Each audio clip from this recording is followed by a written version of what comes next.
Assalamualaikum, apa khabar? Hezri Samsuri. Selalunya kita review kereta baru. Selepas tu kita tak tahu apa jadi. Kali ini, jika anda berminat dengan Mazda CX-8, kami review kereta ni sejauh 40,000 km dan 2 tahun. So sebelum beli, kau kena tengok dulu video ni. So kita akan ceritakan apa yang best, apa yang tak best.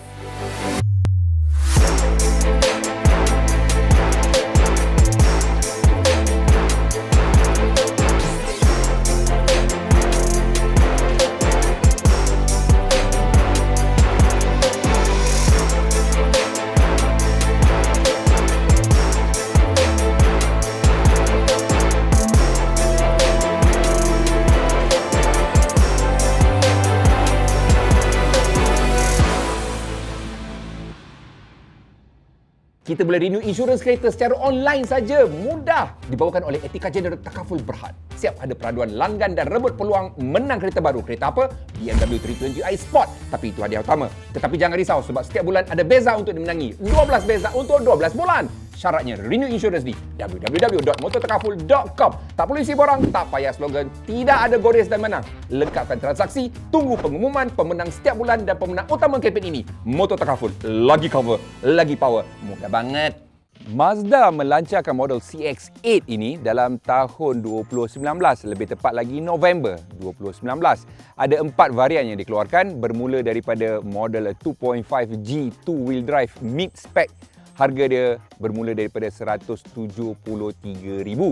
Dan kemudian kita ada 2.5G two-wheel drive mid plus 178,000. Dan kita ada upscale enjin sama 2.5G petrol 2.5 ni, two-wheel drive high spec 194,000. Dan yang ini 2.2 liter four-wheel drive turbo diesel high spec RM206,000. Harga ni semua dengan insentif pengecualian cukai jualan sehingga hujung Jun 2022.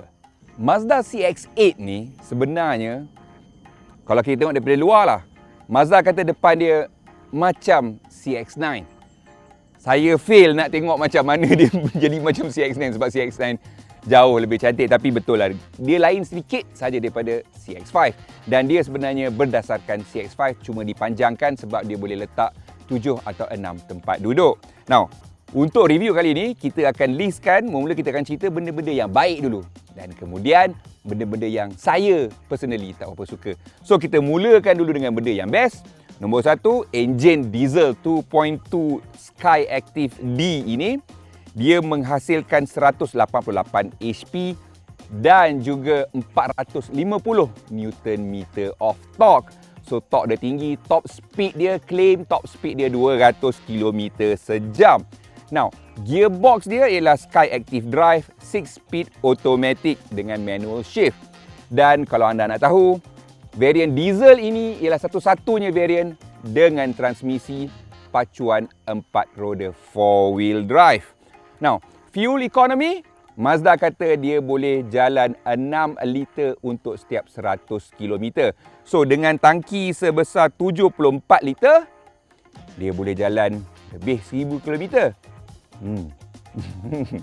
Daripada segi keselamatan, dia ada beberapa ciri yang memang saya suka lah. Contohnya, lampu-lampu dia ni semua lampu-lampu LED depan belakang. Tapi untuk lampu depan, dia datang dengan matrix headlight. Matrix headlight yang ada dalam BMW lah, ada dalam Mercedes lah dan Ativa ataupun ada. Cuma yang ini upscale lah daripada Ativa sebab dia ada lebih banyak LED. So, dia boleh terangkan tempat yang sepatutnya terang, tempat yang ada kereta, dia rendahkan lampu dia secara automatik. So, tu antara benda yang saya suka lah. Kemudiannya, daripada segi sistem ADAS dia tu, dia ada pelbagai fungsi ADAS kecuali low speed cruise control tu dia tak ada. Dia tak boleh nak follow kereta dalam bandar secara perlahan.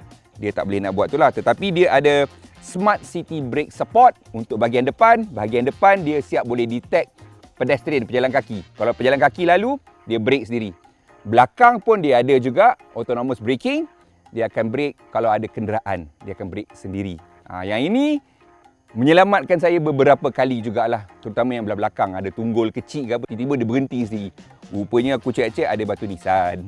Untuk unit yang ini, dia datang dengan aksesori tambahan. So, kena tambah lagi. Apa aksesori dia?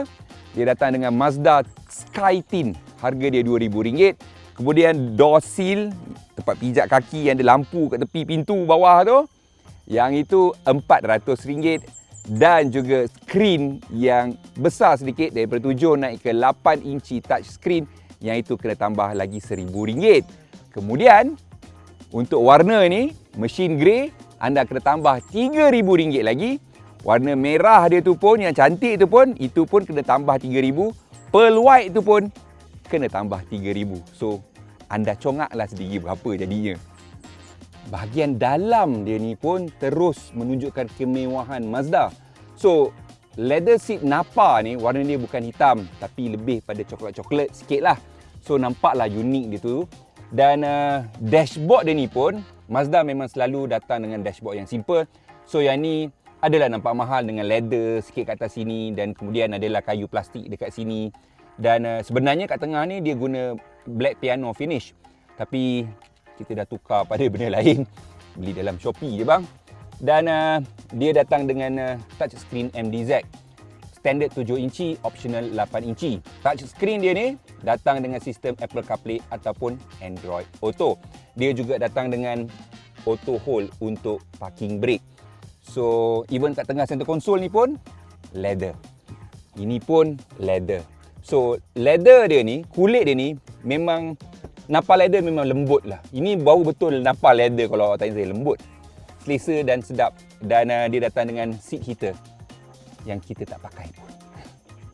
Untuk varian high spec, petrol ataupun diesel, dia datang dengan 6 tempat duduk. Dan di row kedua ni, dia ada center console yang ada banyak tempat letak barang, cakap dengan kau. Dan yang ini datang dengan heat seat warmer juga yang kita tak pakai. Dan kemudian dia ada USB port. Kat dalam ni ada 2 USB port. Aircon boleh kontrol dekat belakang sini lah. Okay. Now, aircon ni untuk row tengah. Row belakang ni tak ada tau aircon tau. Dan, oh ya. Yeah. Dia ada juga ni. Yeah. Tapi manual lah. So, ramai, saya jarang duduk belakang ni lah. Tapi ramai yang duduk belakang ni, dia cakap memang sangat selesa lah. Duduk ruang tengah ni, memang ada tempat yang selesa. Saya syak sebab seat dia ni dan juga leather dia ni dan juga center console dia ni. So, kita dapat duduk macam ni lah. Memang selesa lah belakang ni. Untuk barisan ketiga pula, dia memang boleh muat untuk 2 orang sahaja. Dia ada cup holders dia apa semua. USB tak ada, aircon vent pun tak ada. Tapi aircon vent ni saya rasa tak perlu sebab kereta ni tak besar sangat. Yang paling penting, roof line dia tinggi. So, untuk orang dewasa pun boleh duduk dekat belakang tu lah. Cuma, saya rasa bagus untuk kanak-kanak lah. Saya boleh muat kat belakang tu, tapi saya tak nak duduk lama-lama kat situ. Tempat kaki memang luas dan seat tengah ni boleh ke depan dan ke belakang untuk kita bagi leg room untuk orang belakang ataupun untuk orang depan ni lah. Tak ada sunroof ataupun panoramic roof. Yang ini saya suka. Sebab panoramic roof tu dah lama bukan kita pakai pun dan dia panas. So, saya lebih suka bumbung solid ni sebab saya duduk di Malaysia. Malaysia ni panas. CX-8 diesel ni dia ada head-up display ataupun HUD. Yang best dia nombor 1, head-up display dia tu color. Nombor 2, head-up display dia bersambung dengan sistem navigation system kereta ni sendiri. Jadi, dia ada tulis speed limit dekat jalan mana yang kita tengah berada ni lah. So, bila kita bawa, kita nampak situ 70 ataupun 110 ataupun 90 dekat head-up display. So, kita tahu we are sentiasa being reminded speed limit jalan ni berapa. So, tak ada alasan. Saya tak tahulah speed limit sini berapa. Bahagian belakang CX-8 ni, dia dah nampak dah. Dia adik-beradik CX-5. Cuma dia ada bar panjang ni lah. Okay? Nak tahu yang ini diesel ke petrol? Senang saja. Untuk diesel, Skyactiv D merah ni. Ini diesel. Ataupun dia ada tulis all-wheel drive kat sini. Sebab hanya diesel saja yang menggunakan all-wheel drive. Now, untuk buka, dia tak ada yang tendang-tendang ni. Which I like because banyak kali saya try yang ada tendang-tendang kat bawah ni. Susah nak buka lah, sekali pakai tangan je lah. So, it's a function that I do not need. Tapi bila angkat banyak barang, terasa nak juga. Now, speed nak naikkan ni pun senang, nak turunkan pun bukan senang. Laju, nak turunkan pun okey. Now, seperti kebanyakan SUV 6 atau 7 tempat duduk, boot ini kira luas dah ni sebenarnya. Kalau nak angkat barang, memang kena baringkan seat ni lah. So, tak susah sangat nak turunkan. Just flipkan dia turun bawah. Kita dapat satu floorboard yang rata lah. Okay. Now, apa ada kat belakang ni lagi? Kita ada carry hook dekat sini. Okay. Yang ni tempat simpan ni lah. Simpan ni supaya tak bergegar lah. Dan kita ada 12 volt socket. Now, bawah ni, siap ada mangkuk tepin lagi.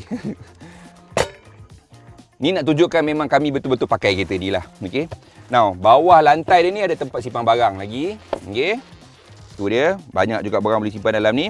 Dan bawah tu ialah tayar spare. Yeah, this one comes with a spare tire.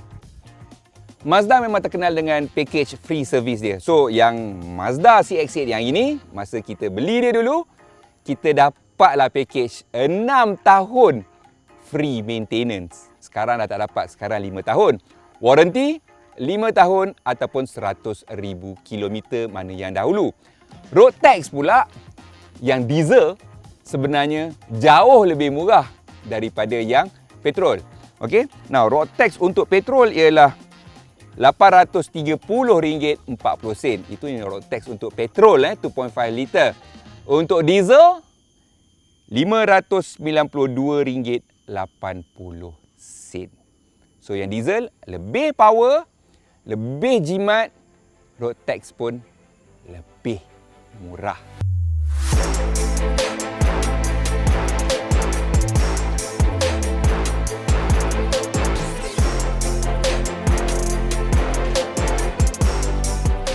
Itu yang best.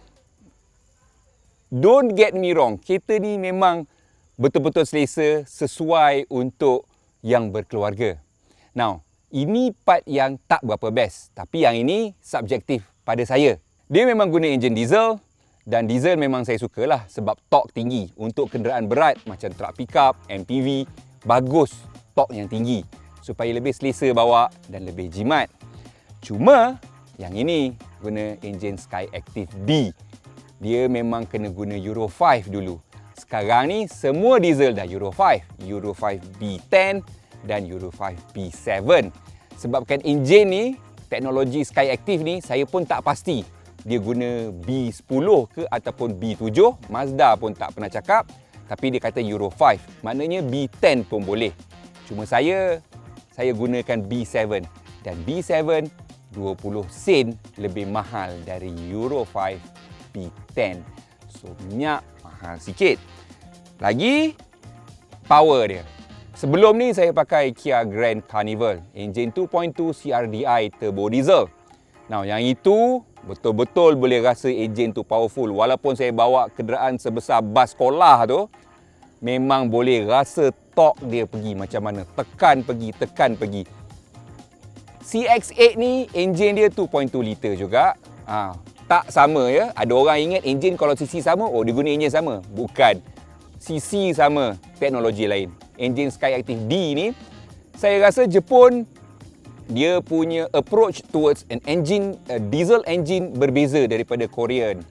Korea dia nak power, gobs of power that comes in, that rush in sekaligus.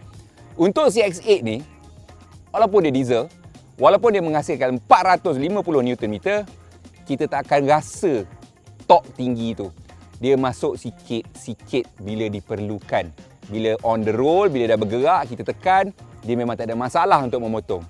So, kita tahu power dia ada, cuma dia tak masuk sekaligus. Dia masuk dengan smooth dan lancar sebab saya rasa dia nak jaga powertrain dia. Dia nak jaga gearbox dia tu. Now, walaupun diesel ni datang dengan sistem 4-wheel drive, tak ada langsung indication dalam dashboard ataupun screen yang ini ialah all-wheel drive. Selalunya kalau all-wheel drive kita akan nampak lah tayar mana yang akan bergerak apa semua ada dalam skrin kan. Yang ini sebatang butang pun tak ada, apa info dalam skrin pun tak ada. Yang kita tahu dia all-wheel drive, ada stiker kat belakang. Itu saja. Tetapi saya pernah juga lalu kat tempat-tempat berlumpur, memang dia all-wheel drive sebab saya boleh dapat rasa tayar depan dan belakang berpusing. CX-8 diesel ini juga, macam saya cakap tadi, varian paling berat. Berat dia ialah 1924 kg. So whatever additional horsepower dengan torque yang kita dapat daripada enjin diesel tu digunakan untuk menarik beban yang berat ni lah. Ini tak masuk orang lagi ya. Daripada segi bentuk, dia daripada CX-5. So saya rasa bentuk dia pelik sikit. Dia kuncup memanjang ke belakang. So bentuk ni subjektif lah. Saya tengok ada orang kata lawa, ada orang kata saya tak ada perasaan lah. Saya rasa okey je lah kot. Kereta ni juga bukan dijual di seluruh dunia. Hanya beberapa negara saja dapat. Jepun, Malaysia, Philippines, ASEAN lah dan China. Okay? So kereta ni a bit unik ya. Europe memang tak ada lah kereta ni. Kemudian dia ada matrix headlight macam saya cakap tadi. Lampu depan matrix LED tu yang bijak tu.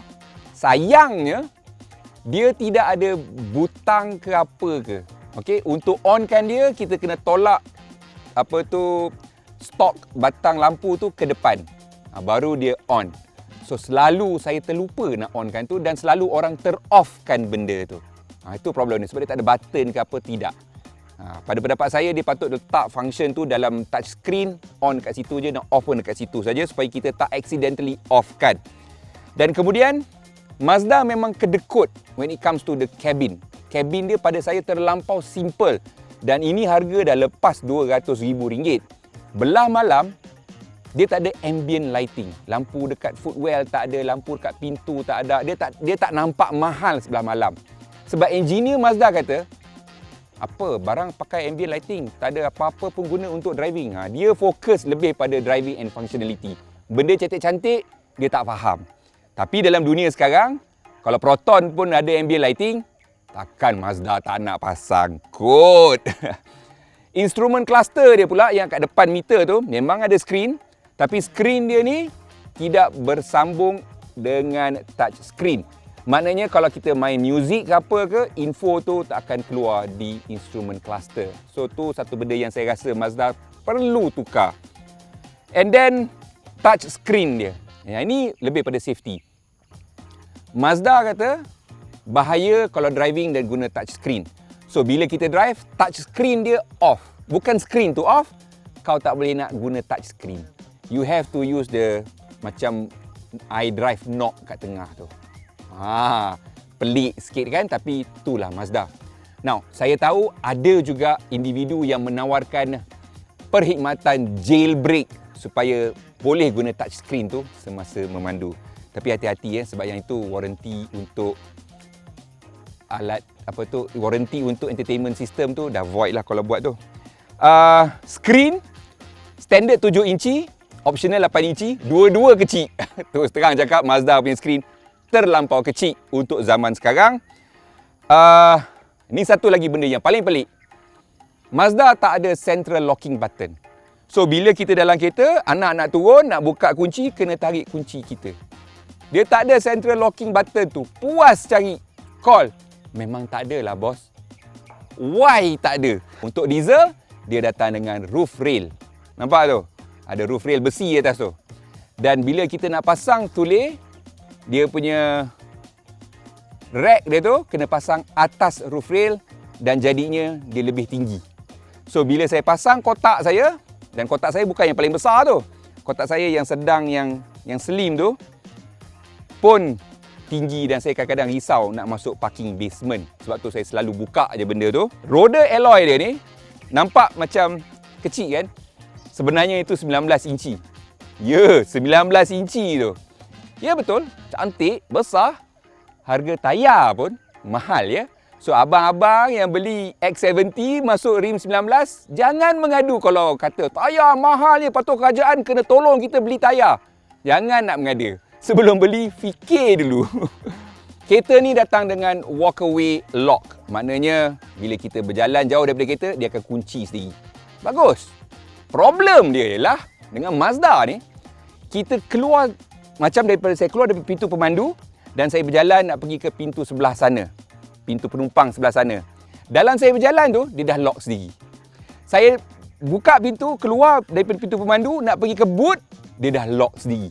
Terlampau dekat jarak tu, dia dah lock sendiri. So yang itu, the right word to explain it is annoying. menyusahkan sebab balik-balik kena tekan balik pintu tu nak buka. Dan last sekali, yang ni memang komplain saya betul. Kereta ni datang dengan SkyTint, iaitu filem penapis haba yang optional, harga RM2,000.